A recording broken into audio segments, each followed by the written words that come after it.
Mesdames et messieurs, bonsoir. Et bonjour, ça dépend de là où vous nous suivez actuellement. Nous sommes sur la News TV. Bienvenue dans notre nouvelle émission dénommée Agri-Actu. Au cours de cette émission, nous aurons à faire un décryptage des actualités agricoles du Togo et de la sous-région. Pour cette nouvelle émission, je suis sur le plateau avec mes invités que bientôt je vais vous présenter. Ce soir, nous allons débattre sur le thème les effets du changement climatique sur l'agriculture togolaise.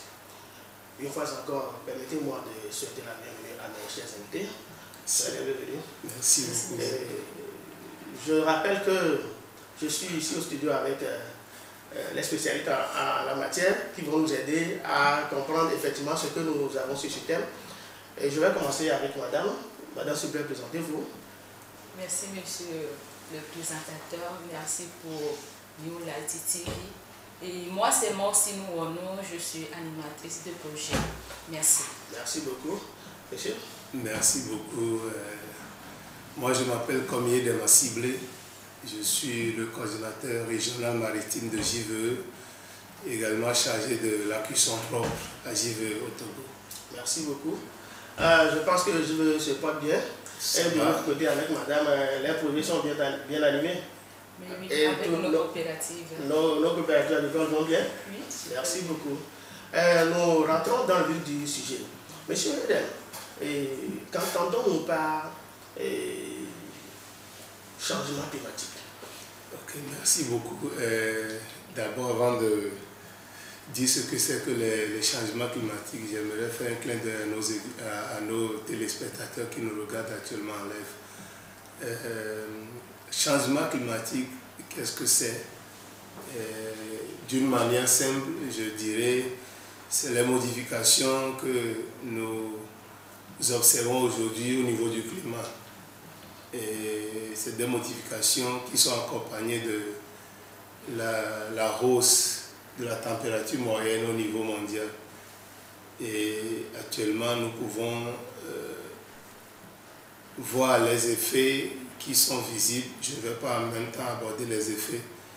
Mais ce que nous devons retenir, c'est que les changements climatiques aujourd'hui, ce n'est plus un concept, mais c'est un fait. Et que nous pouvons remarquer quotidiennement. Ok. Madame, selon vous, quand nous disons changement climatique, est-ce que c'est quelque chose qui est visible, qui est réel au Togo aussi, pour le Togo aussi? Mais bien sûr. Donc nous ne sommes pas épargnés? Personne, parce que déjà c'est l'un des défis mondiaux et le plus important de notre époque, et ça n'épargne aucun pays. Okay. Comme ça n'a pas de frontières, aucun pays n'est épargné et on est tous exposés par ce changement climatique. Okay. Je reste toujours avec vous.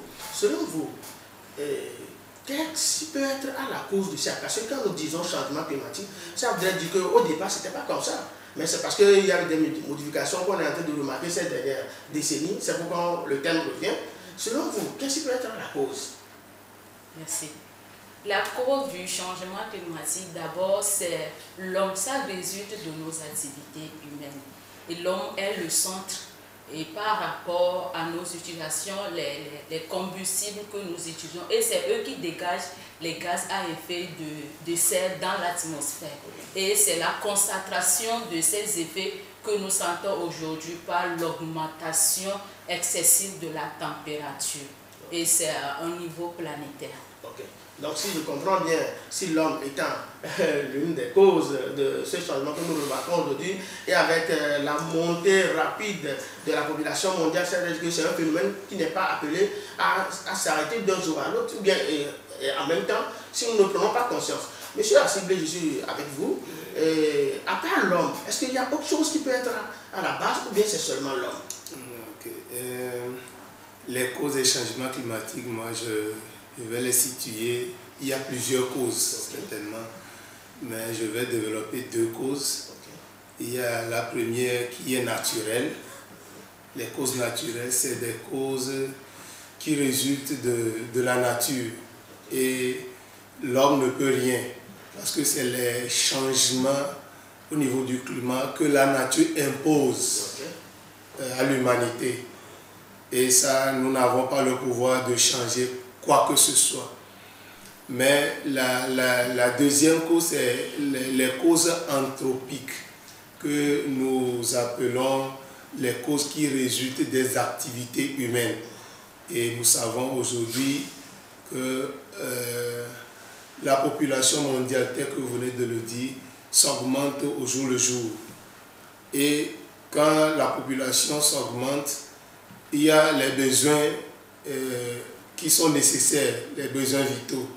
Donc il va falloir que cette population-là puisse satisfaire aux besoins quotidiens, d'où l'impact excessif, je dis bien excessif, sur la nature et sur tout ce qui nous entoure, que nous appelons communément l'environnement. Ok, si je veux être un peu terre à terre, ça veut dire que quand la population mondiale s'accroît, il faudrait qu'on trouve de l'habitat, il faut détruire quand même certaines choses, il faut poser des actions, on fait plus la concentration, elle s'augmente, et plus les effets sont plus visibles. Bon, avant de revenir sur l'impact que ce changement aura sur l'agriculture, est-ce que vous pouvez nous donner un peu certaines conséquences que nous observons aujourd'hui dans la vie active ou bien dans nos États qui sont liés, au changement climatique? D'accord. Avant de parler des conséquences, j'aimerais un peu approfondir les causes, les causes anthropiques. Aujourd'hui, nous constatons une déforestation accrue. Quand nous prenons au Togo, on peut citer les forêts du bout du doigt. Et quand nous venons dans la préfecture de Vaud, pratiquement c'est des reliques. Oui, je me demande s'il y a encore dans la préfecture, il y en a. Ah, il y en a encore. Donc, ce qui veut dire qu'on a beaucoup détruit les arbres, les forêts, et qu'on n'a pas pensé à reboiser, à compasser. On ne refuse pas la ressource. Quand on dit une forêt, c'est une ressource. La ressource est faite pour être consommée, mais modérément et toujours en pensant à la génération à venir. Et également, nous pouvons citer l'utilisation des pesticides aujourd'hui qui approviennent les sols. On va en revenir plus spécifiquement dans l'agriculture. Ce qui fait qu'aujourd'hui, la nature en souffre. Et parlant des conséquences au niveau mondial ou bien national, nous pouvons voir le réchauffement du climat. Aujourd'hui, il y a des périodes de l'année où il y a la chaleur, le réchauffement est excessif. Vous ne pouvez même pas dormir. Pourquoi? Parce qu'il y a une modification au niveau du climat. Aujourd'hui, nous constatons dans certains pays, même dans nos communautés, il y a les inondations qui sont là. Et c'est les conséquences, les effets des changements climatiques qui sont là. N'en parlons pas des raretés des pluies que nous allons plus développer dans les causes ou bien les effets au niveau de l'agriculture. Donc aujourd'hui, comme Madame l'a dit, personne n'est épargné par les conséquences des changements climatiques. Même si tu es dans ta chambre, sous ton lit, tu vas subir les conséquences. Okay. Donc ça veut dire si aujourd'hui nous remarquons dans certains pays ou bien chez nous, il y a des zones qui n'ont jamais été inondées, mais aujourd'hui on voit que la pluie ça tombe trop ou bien ça tombe moins, des fois ça manque même. Donc ce sont des conséquences du changement climatique. Ok. Une fois encore, merci pour toutes les éclaircissements que vous êtes en train de donner. Il y a une question qui m'arrive en tête, madame. Si nous prenons le littoral du Togo, on nous a raconté que peut-être il y a déjà une voie qui est déjà emportée et la seconde, elle est totalement endommagée et qu'on ne pratique plus. Peut-être c'est notre troisième qu'on a maintenant, la voie qui relie à la zone du Ghana. Est-ce que par rapport à la montée de l'océan ou de la côte, parce qu'on peut faire un lien entre le changement climatique aussi? Bien sûr que oui, monsieur. L'effet, et comme mon prochain vient de le dire, mon collègue vient de le dire, toutefois les faits sont reliés avec la montée, la fonte des glaces qui fait monter le niveau de l'océan. En même temps, ça se sent à notre niveau par l'érosion côtière, la montée qui dégrade beaucoup de choses. Quand nous prenons, comme vous l'avez dit, si nous prenons de Anéro jusqu'à à la frontière du Ghana, il y a pratiquement des choses. Et si nos parents peuvent, ou bien nos grands-parents peuvent venir aussi aujourd'hui témoigner, il y a plein de choses qui ont subi de modifications. Donc c'est l'effet du changement de climatique, certes, c'est l'effet du changement climatique. Ok, ça veut dire que l'humanité est maintenant à une nouvelle école, qu'on doit tout faire pour s'adapter à ce changement, à ce nouveau système, pour quand même arriver dans un bref délai à trouver des solutions idoines afin qu'on n'en saute pas trop. Je pense que le thème même est tellement vaste. Si nous voulons rester, on peut prendre toute une émission où on ne va que parler que des causes ou des conséquences. Mais nous allons revenir sur l'agriculture. Ma première question, est-ce que l'agriculture elle-même constitue l'une des causes du changement climatique? Oui, l'agriculture aujourd'hui constitue l'une des causes du changement climatique parce que avec l'utilisation des produits chimiques que nous appelons des pesticides, il y a beaucoup de choses qui sont que les agriculteurs, nos mamans, nos grands frères éjettent dans la nature. Vous allez voir aujourd'hui dans les communautés, vous-même vous pouvez témoigner qu'il n'y a plus de gens, le météore. Il n'y a plus de météore. Il n'y a plus de météore. Okay. Et donc, c'est remplacé par les herbicides, les insecticides. Oui. Donc, même les engrais chimiques que nous utilisons, ça produit le sol. Et ça dégage toujours ça envoie toujours des gaz à effet de serre dans la nature. Donc, l'effet de serre ne fonctionne plus comme avant, d'où la rareté des pluies ou bien le décalage des saisons pluvieuses et saisons sèches. Donc, l'agriculture porte en elle-même les germes de sa destruction. Ok, merci beaucoup, M. Assiblé. Je rappelle que vous êtes le coordonnateur régional de l'IVE. Oui. Effectivement, vous m'avez poussé encore sur un autre terrain. Nous sommes arrivés à un moment où tous les pays veulent développer l'agriculture, surtout les pays de l'Afrique en général. Et le Togo aussi. Et ça voudrait dire qu'il faut augmenter les espaces cultivables, il faut produire à grande échelle.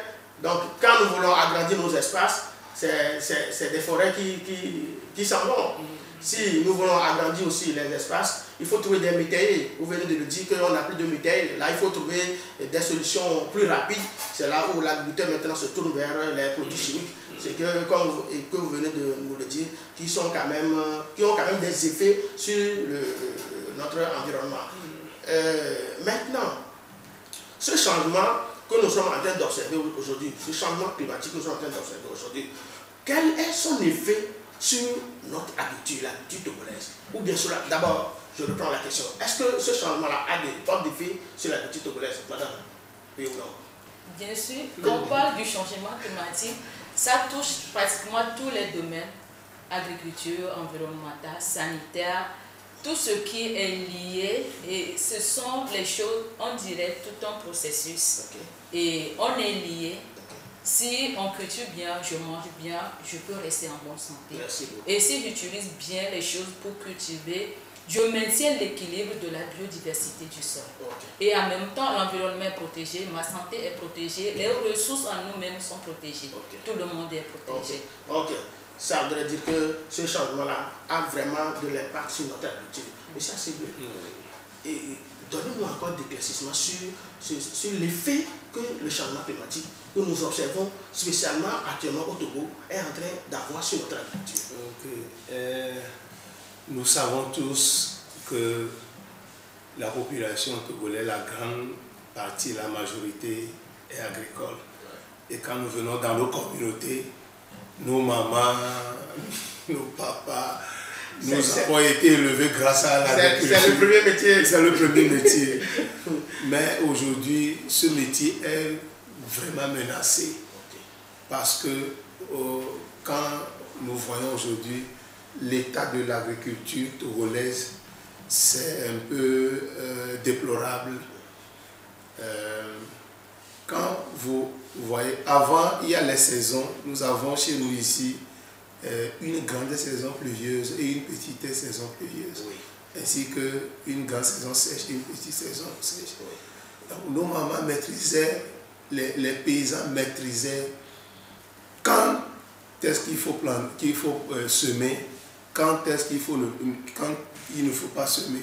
Mais aujourd'hui, il y a décalage, complètement décalage. Donc aujourd'hui, quand les gens sèment, si ça réussit, Dieu merci, si ça ne réussit pas, on est condamné. Donc il y a déjà le décalage des saisons, il y a déjà la rareté des pluies. Des fois, les pluies ne tombent pas quand il faut tomber. Des fois, ça tombe plus que ce que nous voulons. Donc ça fait que aujourd'hui, les paysans ne maîtrisent plus le calendrier agricole. Ça, c'est clair. Et qui en souffre, c'est nous qui en souffrons. Il y a également, je l'ai déjà dit, les inondations qui sont par endroits où ce n'est pas, on ne peut pas les constater par endroits aussi. Maintenant, il y a également l'appauvrissement des sols. Grâce à l'utilisation des pesticides, causée par l'utilisation des pesticides. Quand je parle de pesticides, je parle de ce que nous appelons, on dit que les insecticides, les herbicides, les engrais chimiques et autres qui appauvrissent le sol. Aujourd'hui, vous pouvez planter, vous pouvez utiliser ces produits chimiques et avoir un petit rendement. Mais demain, vous tuez les éléments dans le sol. Et qu'est-ce que la génération à venir, nos enfants sont là, qu'est-ce qu'ils vont en bénéficier? Rien du tout. Donc ça voudrait dire que quand il y a pauvreté des sols, il y a en même temps rendement faible. Les rendements ne sont pas au rendez-vous. Et quand les rendements ne sont pas là, il y a la pauvreté. Aujourd'hui, le paysan ne vit plus de l'agriculture. Et c'est déplorable. Merci beaucoup. Si nous savons que le climat, avant qu'on dise qu'aujourd'hui qu'il y a eu changement climatique, c'est parce que durant longtemps, il y a des recherches qui ont été faites, il y a des analyses plus poussées qui ont été faites, et on a constaté que de telle période à telle période, c'est tel type de climat, on a oublié, c'est comme ça, la conscience se présente. Et c'est ce qui nous a permis d'avoir peut-être au sud Togo la grande saison de pluie, suivie d'une petite saison sèche, la petite saison de pluie arrive et c'est la grande saison qui arrive. Et au nord, c'est deux saisons, il y a une grande saison pluvieuse et une grande saison sèche. Aujourd'hui maintenant, comme vous venez de le dire, avec l'utilisation des produits phytosanitaires, ce qui fait que à part endroit, il y a même certaines espèces végétales qui ne poussent plus. Et nos forêts ne sont plus là. La pluie, quand ça doit arriver, ça n'arrive plus au moment où ça doit arriver. Et puis quand ça arrive, des fois c'est trop, il faut quand même des choses pour arrêter. Le sol est déjà dénudé, donc quand ça vient, ça prend pratiquement tout. Et puis ce n'est pas seulement ça. Hein. Oui.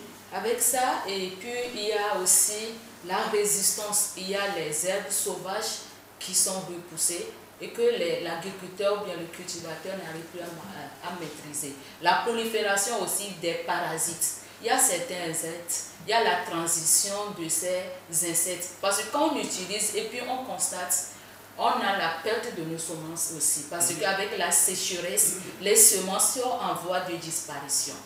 Je pense que nous allons revenir sur une émission spécialement consacrée à l'utilisation de ces produits phytosanitaires dans l'agriculture, leur impact quand même sur l'espèce humaine et sur notre environnement. Quand nous restons toujours dans notre débat d'aujourd'hui qui est l'effet du changement climatique sur la petite togolaise, vous venez de le dire, ça fait que le rendement n'est plus comme on doit l'avoir. On n'a plus de météo. La pluie ne tombe plus au moment où ça doit tomber. Des fois, si ça doit venir, c'est trop. Et je pense que tout le monde est en train de faire cette remarque. Nous allons rester les bras croisés et dire que c'est fini comme ça. Est-ce qu'il y a des actions qu'on doit poser? Quelles sont selon vous les actions qu'on doit poser pour quand même sauver le système? Non, pas du tout. On ne va pas rester les bras croisés. C'est la raison pour laquelle on est même sur le terrain en train de travailler. Merci beaucoup. Et je veux faire aussi beaucoup de choses dans ce domaine.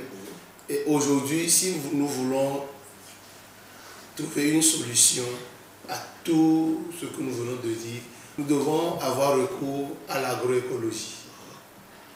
C'est l'agriculture durable. Donc, qu'est-ce que l'agroécologie?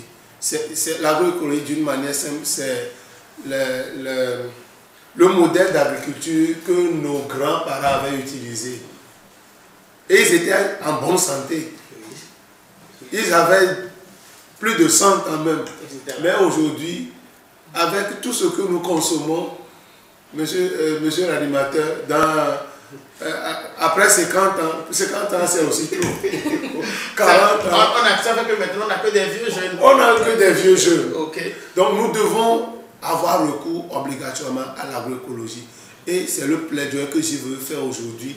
Partout dans le monde, là où nous sommes, partout où nous sommes, nous faisons toujours la promotion de l'agroécologie. L'agroécologie, nous devons faire recours à l'ancienne mode de pratique agricole. Je pense que c'est encore des thèmes sur lesquels nous allons toujours venir. L'agroécologie, son utilité, c'est possible aujourd'hui de pratiquer ce type d'agriculture. On va revenir à ça. Quand nous prenons l'agriculture togolaise, nous savons qu'elle n'est pas encore totalement mécanisée. Et l'agriculteur togolais, la plupart dépendent que de la pluie. Et on vient de le voir que ça devient rare ou c'est trop. Est-ce qu'il y a des actions que les agriculteurs peuvent poser pour que au moins des choses qui nous aident à revenir un peu sur le système? Si je prends le cas de la disparition des forêts, qu'est-ce que l'agriculteur peut faire? Au niveau communautaire, c'est la raison d'être même des organisations non gouvernementales et des services déconcentrés de l'État qui travaillent dans les communautés. Et je pense qu'aujourd'hui, tous les projets, pratiquement 99% des projets, promeuvent le reboisement.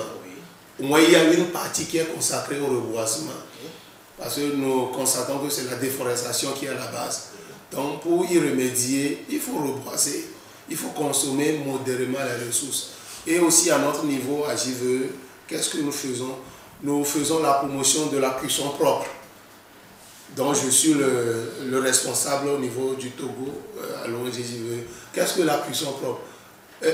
Aujourd'hui, quand vous allez dans nos communautés, nous utilisons plus le bois pour faire le feu, pour préparer les aliments, plus que même les meubles et autres. Okay. Oui. Alors que les arbres doivent rester pour constituer nos forêts, pour qui doivent quand même nous permettre d'avoir un espace de vie à l'aise, afin d'attirer aussi la pluie comme on l'a appris. Oui. Donc pour y remédier, qu'est-ce que je veux faire? Nous promouvons les produits ou bien les équipements de cuisson propre, qui sont les foyers améliorés. Okay. Normalement, le gaz butane que nous utilisons souvent, c'est conseillé. Mais qu'est-ce que nous remarquons? Nos moyens aujourd'hui ne nous permettent pas, je parle de moyens financiers, à toutes les couches sociales d'avoir accès à ce gaz-là. Je suis parfaitement d'accord avec vous. Si nous savons que la forêt joue beaucoup de rôle dans la protection de notre environnement et du climat en général, et il suffit de faire un tour aujourd'hui à Lomé et sur la nationale numéro 1 pour voir des tonnes de charbon de bois qu'on ramène. Si quand même l'agriculteur ou bien la population peut être tournée vers les pratiques qui vont faire ce qu'on utilise moins de bois, ça nous fera vraiment plaisir. Madame,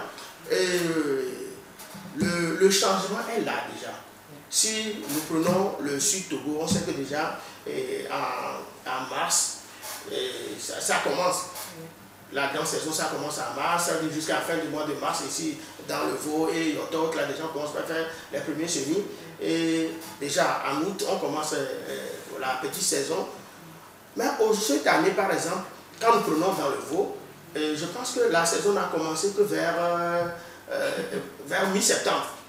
Et j'ai été surpris de constater que depuis avant-hier, il y a un vent qui souffle Je me demande si ce n'est pas là maintenant qui arrive. Madame, avec ce décalage que nous sommes en train de constater, est-ce que vous ne voyez pas que l'agriculteur togolais a besoin d'être formé et informé? D'être formé sur ce qui se passe maintenant, d'être informé aussi sur les pratiques ou bien certaines choses. Et comme on l'avait dit au début, nul n'est épargné. Oui. Personne n'est à l'abri du changement climatique. D'abord, il faut la prise de conscience et il faut être résilient. Si je sais que je me sens malade, c'est en ce moment que je peux me traiter. Je me demande, je ne vous coupe pas la parole, je me demande si tous les agriculteurs sont conscients. C'est ça que je dis. Ok. Si je sais que je suis malade, c'est en ce moment que je peux aller à l'hôpital pour me faire soigner. Okay. Mais au moment même je suis inconscient de mon état, je ne peux pas me faire soigner. Donc, on disait qu'il y a certains qui pensaient que le changement climatique, c'est seulement pour M. Assi-Gledin. Oui. Et ça ne me concerne pas. C'est seulement pour la New TV, ça ne me concerne pas. Mais c'est affaire de nous tous. Si ça touche le Ghana, s'il y a une inondation au Togo, nécessairement on devait aller au Bénin ou au Ghana pour s'approvisionnement des vivres. Donc ça veut dire que c'est planétaire. Donc il faut que l'agriculteur aussi pense que en premier lieu, c'est pour son bien-être. Ce que ton grand-père faisait, ta maman faisait, et c'est une agriculture ou bien c'est un moyen de subsistance ou bien de survie pour la famille, et que ces derniers temps tu as laissé toutes les pratiques que ton papa t'a léguées comme ton héritage, c'est dommage. Donc il faudrait que l'agriculteur soit informé. J'étais déjà allé à l'école, je n'ai jamais appris à lire. Je sens qu'il y a la chaleur aujourd'hui, je sens qu'il y a l'érosion et je sens qu'il y a l'inondation. Parce que dans Vaud, quand j'étais venue en Vaud pour une prospection, bien visiter quelques coopératives, mais à ma grande désolation, j'ai raconté les champs d'haricots qui n'ont même pas porté des fleurs. Et le jour-là, mon cœur saignait, je me dis, oh, mais ça se sent. Il faut que l'agriculteur soit conscient que ce que moi, des fois, quand vous voyez et la manière dont ils sont exposés par ces produits, ça fait pleurer. Oui, c'est le pourquoi moi je dis que vous allez convenir avec moi que la grande partie de nos agriculteurs n'ont pas un niveau aussi comme les gens qui sont, ou bien les gens, ou bien les techniciens qui travaillent. C'est pourquoi moi je vois qu'il serait mieux qu'en tant qu'acteur maintenant sur le terrain, que vous, je sais que ce soit au niveau de l'État ou bien au niveau de la société civile, il y a des structures qui sont en train de tirer la sonnette d'alarme. Je pense qu'il faut toujours, il faut continuer. Et maintenant, quand nous voyons le temps de nos saisons, parce que là-bas, la grande saison faisait la grande saison, mais maintenant, est-ce que c'est toujours la grande saison? Est-ce que vous ne voyez pas que, M. Assi-Gledin, vous ne voyez pas qu'il faut penser à d'autres semences qui vont peut-être rester dans le temps, résister, tout ça là. Excusez-moi d'abord. Madame me prend je touche à un point plus sensible pour madame. Quand on parlait de la grande saison, par exemple, nos grands-parents n'étaient pas allés à l'école, mais ils savent lire, ils savent écouter la nature. C'est en fonction de certains signes, ils arrivent à maîtriser la saison, les saisons, la manière dont il y a la variation, les modifications, ils s'adaptent à ça. Pourquoi ne pas être résiliente? Pourquoi ne pas être résiliente et savoir que je suis en alerte rouge? Oui, madame, vous êtes sur le terrain. Est-ce que vous pensez-vous que l'agriculteur... Chaque fois, le bonbonnier, lui, passe le message. C'est parce que l'autre dit que des fois, on dit que c'est pour les ONG, ils ont pris des fonds, c'est eux qui bénéficient, c'est l'État. Mais non. Donc, si je comprends, mais ça dit que malgré qu'on tire sur la sonnette d'alarme, il y a toujours la résistance. Bien sûr. Okay. Il y a les agents du cadre, les DP, il y a tellement de services déconcentrés, les ONG qui sont là, des agents de développement, des animatrices, des animateurs de projets. Ils sont là parce que nous savons tous qu'on est en danger. Nous sommes en alerte rouge. Je pense qu'avec cette nouvelle émission de Light News TV, nous allons encore apporter notre pierre à l'édifice pour que tout ce que les organisations de la société civile sont en train de faire, tous les services de concentrés de l'État sont en train de faire en la matière, que nous aussi nous apportons notre pierre pour que l'agriculteur togolais sache que nous sommes sur une ligne rouge, donc il faut changer les manières de le faire et qu'on soit conscient que ce phénomène n'est pas une personne et nous soyons aussi conscients qu'il y a une génération qui va nous suivre. Il faudrait qu'on fasse tout pour léguer quelque chose à nos prédécesseurs. Avant de vous dire, de me donner vos mots de fin, je vous laisse une minute, si vous avez quelque chose à ajouter d'abord au développement du thème de ce soir. Oui, par rapport à votre question précédente, les responsabilités sont partagées parce que nous qui sommes les acteurs de la société civile, nous faisons la sensibilisation, nous faisons des formations sur les biofertilisants et les bioprotecteurs dans les communautés. J'avais entre-temps discuté avec un DP en agriculture qui m'avait dit que lui, il était avant d'Anfo et ils avaient fait des sensibilisations, des formations sur l'agriculture durable. Mais après quelques années, à son retour, il a constaté que tout ce qui a été enseigné n'a pas été mis en pratique et c'est maintenant ils reprennent encore. Donc nous devons tous savoir, les paysans, les agriculteurs doivent savoir que ça ne va pas. Il faut changer. Je disais entre-temps par rapport aux solutions, les foyers améliorés qui sont moins gourmands en termes de consommation de bois et de charbon de bois et les énergies renouvelables aussi. Aujourd'hui, ça abonde, mais c'est à nous de prendre conscience et de prendre la décision de les utiliser pour pouvoir sauver la nature. Merci. Ok, merci beaucoup. Je vais revenir encore pour votre mot de fin. Madame, tout ce qu'on a eu à dire, est-ce que vous avez encore quelque chose à ajouter? Si vous n'avez rien, vous allez donner maintenant votre mot de fin. Il y en a pratiquement, il y a plein de choses à dire. Oui. Et d'abord, merci pour l'opportunité. C'est encore un canal qu'on a utilisé pour encore faire porter plus haut nos voix et réveiller les consciences surtout. Et l'agriculture, je disais tantôt que ce n'est pas seulement pour le domaine environnemental, mais c'est pratiquement surtout pour le développement d'un pays. Là maintenant, avec l'ONU, c'est le chef maintenant qui dirige le monde. Ils ont déjà mis en place les 17 ODD pour un développement durable. Il faut qu'on respecte certaines choses, il faut qu'on pense, il faut qu'on adopte des comportements responsables pour dire que j'ai mes progénitures, qu'est-ce que je peux leur laisser et comme héritage, mais il faut qu'on laisse un environnement sain. Et il faut que je me réveille, il faut que je sache que je suis malade. Le monde est malade. Il faut que, avec le COP de 2015, il y a tellement de partis qui ont signé des accords à la réduction de l'émission de ces effets à gaz de là.